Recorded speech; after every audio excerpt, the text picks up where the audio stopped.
কলিয়াবৰ তিনিআলি মা গৌৰী ভৱনত অনুষ্ঠিত মুকলি সভাত উপস্থিত কলিয়াবৰ লোকসভা সমষ্টিৰ সন্মানীয় সাংসদ আমাৰ সকলোৰে শ্ৰদ্ধাৰ নেতা গৌৰৱ গগৈ ডাঙৰীয়াকে প্ৰমুখ্য কৰি জিলা কংগ্ৰেছৰ সভাপতি প্ৰশান্ত শইকীয়া ডাঙৰীয়া, উপস্থিত জিলা কংগ্ৰেছ, ব্লক কংগ্ৰেছ, মণ্ডল কংগ্ৰেছ, মহিলা কংগ্ৰেছ, যুৱ কংগ্ৰেছকে ধৰি কলিয়াবৰ বিধানসভা সমষ্টিৰ 18টা মণ্ডল কংগ্ৰেছ কমিটিৰ পৰা অহা সন্মানীয় মণ্ডল সভাপতিকে প্ৰমুখ্য কৰি দলীয় বিষয়ববীয়াসকল, আজিৰ সভাখন মুকলি সভা আছিল যদিও এই সভাখন লাহে লাহে আৱেগিক হৈ এক বিদায়ী সভালৈ ৰূপান্তৰিত হোৱা দেখি পালোঁ। যথেষ্ট আৱেগিক সময়। আজি যিগৰাকী যুৱ নেতা আমাৰ কলিয়াবৰ লোকসভাৰ সাংসদ শ্ৰীযুত গৌৰৱ গগৈ ডাঙৰীয়াই বিগত 2014 চনৰ নিৰ্বাচনত কলিয়াবৰ লোকসভা সমষ্টিৰ পৰা বিপুল ভোটেৰে জয়যুক্ত হৈ আমাৰ ভাৰতীয় সদনত প্ৰৱেশ কৰিছিল। সেই যে সমগ্ৰ ভাৰতবৰ্ষত নৰেন্দ্ৰ মোদীৰ ঢৌৱে কোবাই যোৱা সময়ত আমাৰ কলিয়াবৰ লোকসভা সমষ্টিৰ পৰা যিগৰাকী যুৱ নেতাক আমাৰ কলিয়াবৰবাসী ৰাইজে শিৰত আশীৰ্বাদ দি পঠিয়াইছিল, সেইজন যুৱ নেতা আজি সমগ্ৰ ভাৰতবৰ্ষত এগৰাকী জনপ্ৰিয় যুৱ নেতালৈ পৰিণত হৈছে। আমি সৌভাগ্যৱান যেতিয়া সদনত আমি বহুত মৰম আশীৰ্বাদ দি পঠোৱা নেতাগৰাকীয়ে সদনৰ মজিয়াত সিংহ গৰ্জন দিয়ে অসমৰ বিভিন্ন জাতি জনগোষ্ঠীৰ লোকসকলৰ কাৰণে তেওঁ প্ৰবল কণ্ঠস্বৰ হৈ তাত দাবী উত্থাপন কৰে, তেতিয়া আমাৰ বুকু বহুত ডাঠ হৈ আহে। আমি সৌভাগ্যৱান যে কলিয়াবৰ লোকসভা সমষ্টিৰ সাংসদ বুলি যেতিয়া তাত মিডিয়াত নেশ্যনেল মিডিয়াত ওলায়, নেশ্যনেল মিডিয়াত তেওঁ যেতিয়া দেশৰ গুৰুত্বপূৰ্ণ বিষয়সমূহত আলোচনাত বহে, তেতিয়া আমি টিভিৰ স্ক্ৰীণত দেখি আমি গৌৰৱ অনুভৱ কৰোঁ যে আমি এজন অসম সন্তান, যি অসম সন্তানক লৈ আজি অসমৰ প্ৰত্যেকটো জাতি জনগোষ্ঠীৰ লোকসকল গৌৰৱান্বিত। আমি কলিয়াবৰ লোকসভাবাসী ৰাইজে বিগত 2টা নিৰ্বাচনত আমাৰ মৰমৰ শ্ৰদ্ধাৰ নেতাগৰাকীক বিপুল ভোটেৰে জয়যুক্ত যেনেদৰে কৰিছিলোঁ, তেনেকৈ তেওঁ দিল্লীৰ সদনত যি ধৰণে বাকপটুতাৰে, যি তেখেতৰ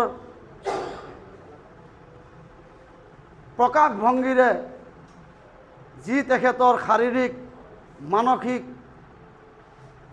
যি দেখুৱালে, বিচক্ষণতা দেখুৱালে, তাক লৈ আমি আজি গৌৰৱান্বিত আৰু আগলৈও আমি গৌৰৱান্বিত হৈ থাকিম। গৌৰৱ গগৈ ডাঙৰীয়াক মই লগ পাইছিলোঁ 2011 চনত। মই কলিয়াবৰ কংগ্ৰেছত হিমাঞ্চল দিগাল ডাঙৰীয়াই যেতিয়া টিকেট পাইছিল 2001 চনত, মই তেতিয়া পেট্ৰল পাম্পত বহি বাইকবিলাকত তেল ভৰাইছিলোঁ। মই তেতিয়া ভোটাৰ অধিকাৰ মোৰ নাছিল। মই কলিয়াবৰ কলেজৰ ফাৰ্ষ্ট ইয়েৰৰ ছাত্ৰ। NSY দায়িত্ব লোৱাৰ পৰা আৰু আজি যৌৱনৰ 41টা বছৰ পাৰ কৰাৰ পাছত কলিয়াবৰত মই এজন সুযোগ্য সন্তান বিধায়ক বিচাৰি পোৱা নাছিলোঁ। কিন্তু এই কলিয়াবৰক কংগ্ৰেছৰ যি মৰুভূমি বুলি বিৰোধীয়ে কৈছিল, সেই সময়তে আমাৰ মাননীয় সাংসদগৰাকীক যেতিয়া আমি 14 চনৰ পৰা পালোঁ, তেতিয়াৰ পৰা আমি বিধায়কৰ অভাৱ অনুভৱ কৰা নাছিলোঁ। আমাৰ সুখ দুখ আপদ বিপদত তেওঁ সদায় আমাৰ লগত থিয় দিছিল। আমি কোনোবাই কিবা পাইছোঁ নাপাইছোঁ নহয়, কলিয়াবৰত আমি সগৌৰৱে মাথা ওপৰত কৰি আমি সমাজৰ ওচৰলৈ যাব পাৰিছোঁ গৌৰৱ গগৈ ডাঙৰীয়াৰ কাৰণে। আজি গৌৰৱ গগৈ ডাঙৰীয়াই 10টা বছৰৰ কাৰ্যকালত কলিয়াবৰ লোকসভাৰ বটদ্ৰৱা, ধিং, ৰূপহী, চামগুৰি, কলিয়াবৰ এই আমাৰ নগাঁও জিলাৰ যি 5টা বিধানসভা সমষ্টি আছে, জাতি, ধৰ্ম, বৰ্ণ, ভাষা নিৰ্বিশেষে তেওঁ যুৱ প্ৰজন্মৰ লগতে ৰাইজৰ উন্নয়নৰ কাৰণে প্ৰতিটো সময় প্ৰতিটো ক্ষণ কাম কৰিছে। মই দেখা পাইছিলোঁ এজন যুৱনেতা, যিজন যুৱনেতাই আমাৰ স্থানীয় বিধায়কতকৈ 3 গুণ বেছি বিধানসভা সমষ্টিত আহে। বানপানীয়ে হওক, কোনোবা মৃত লোকৰ খবৰ ল'বলৈ হওক, বা কলিয়াবৰৰ উদীয়মান ছাত্ৰ ছাত্ৰীয়ে মেট্ৰিক অথবা হায়াৰ ছেকেণ্ডেৰীত সুকৃতিৰে উত্তীৰ্ণ হওক, সেই সময়ত তেখেতে সদায় তেওঁলোকৰ ওচৰত আহি ইনস্পিৰেশ্যন দিছিল। আজি আমি গৌৰৱবোধ কৰিছোঁ, যিটো সময়ত সমগ্ৰ দেশত এগৰাকী মিছলীয়া ব্যক্তিয়ে সমগ্ৰ দেশক অৰ্থনৈতিক, ৰাজনৈতিক আৰু সামাজিক সংকট নমাই আনিছে, যিটো সময়ত দেশৰ বিভিন্ন জাতি জনগোষ্ঠীৰ লোকে শান্তি সম্প্ৰীতিৰে প্ৰগতিৰ সপোন দেখিছিল, সেইখন দেশত এতিয়া পৰস্পৰে ইজনে সিজনক প্ৰতি যি হিংসাৰ ভাৱ জগাই তুলিছে, দেশত অৰ্থনৈতিক সংকট নমাই আনিছে, দেশত মানুহৰ মাজত, জাতিৰ মাজত, সম্প্ৰদায়ৰ মাজত বিভেদ আনিছে, দেশত কৃষি, শিক্ষা আৰু স্বাস্থ্যৰ ক্ষেত্ৰত অন্ধকাৰ নমাই আনিছে, চাৰিওফালে দুৰ্নীতি, অত্যাচাৰ আৰু স্বেচ্ছাচাৰী শাসন। সেই সময়ত আমাৰ কলিয়াবৰ লোকসভা সমষ্টিৰ পৰা আমি যিগৰাকী যুৱ নেতাক আমি নিৰ্বাচিত কৰি পঠাইছিলোঁ, তেওঁ আজি গভীৰ দায়িত্ব পালন কৰিবলৈ ওলাইছে। আজি আমাৰ অসমত মুখ্যমন্ত্ৰী হিমন্ত বিশ্ব শৰ্মা, বিজেপি নেতৃত্বাধীন চৰকাৰৰ যি কুশাসন, যি দুৰ্নীতি, যি স্বেচ্ছাচাৰিতা,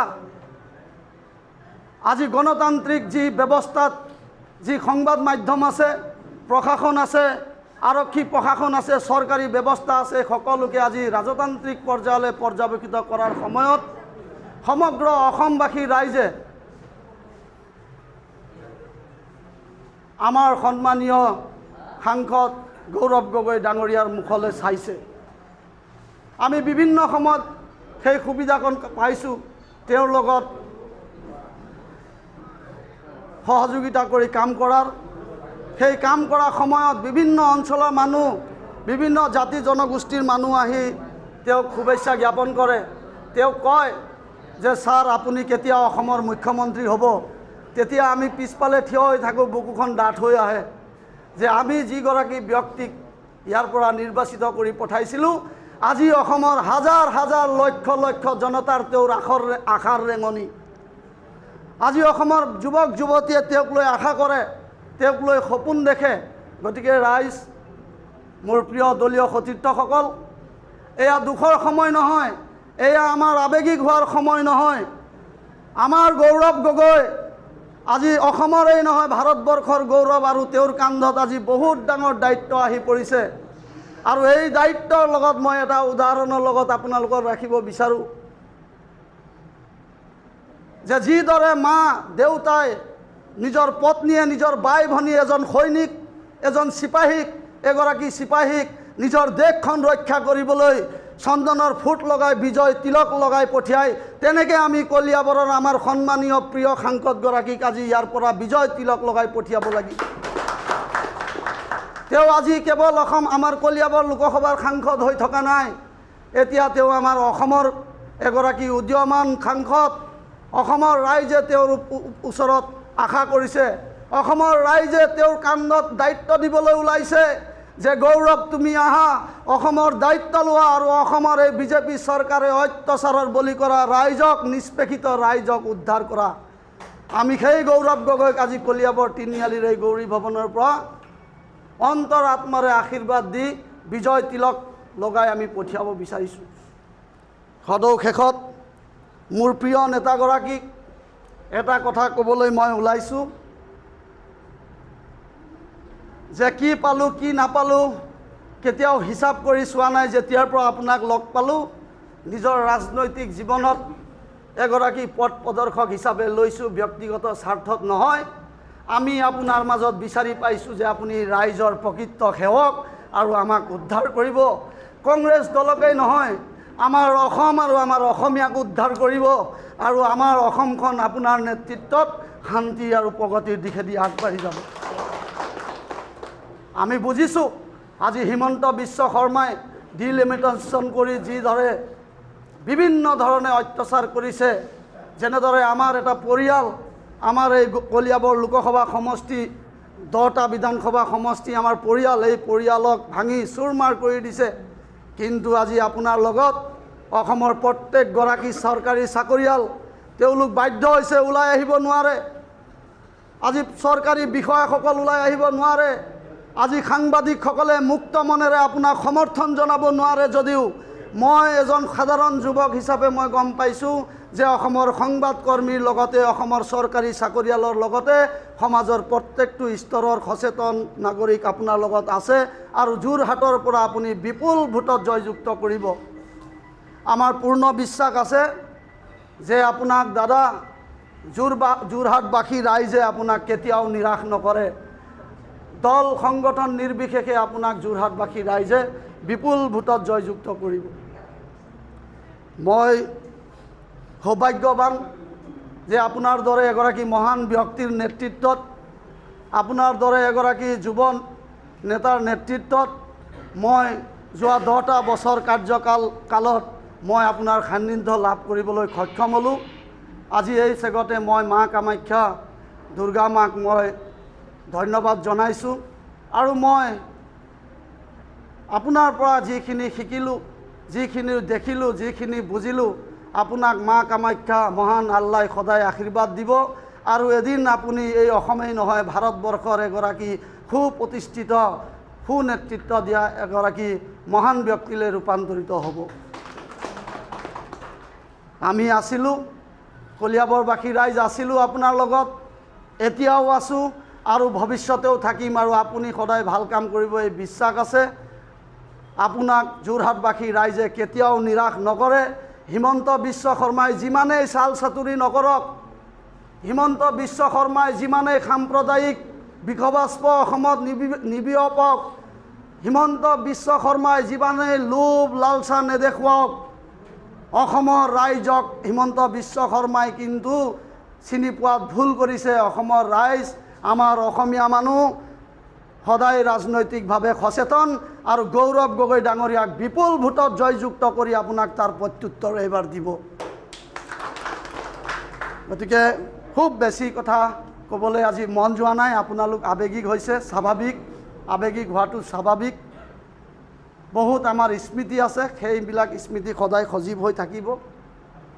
আপোনাৰ লগত আছোঁ, থাকিম আৰু মা কামাখ্যা দুৰ্গা মাই আপোনাক আশীৰ্বাদ দিয়ক, মহান আল্লাই আপোনাক আশীৰ্বাদ দিয়ক। আমি যুঁজিম, আমি জিকিম। আপোনাৰ যোৰহাটৰ ৰাইজে আঁকোৱালি লৈ আপোনাক পুনৰবাৰ তৃতীয়বাৰৰ বাবে আপোনাক ভাৰতৰ সদনলৈ পঠিয়াব। সেইখিনি মন্তব্য ৰাখি মই মোৰ মন্তব্য ইমানতে সামৰণি জনাইছোঁ। নমস্কাৰ, জয় আই অসম।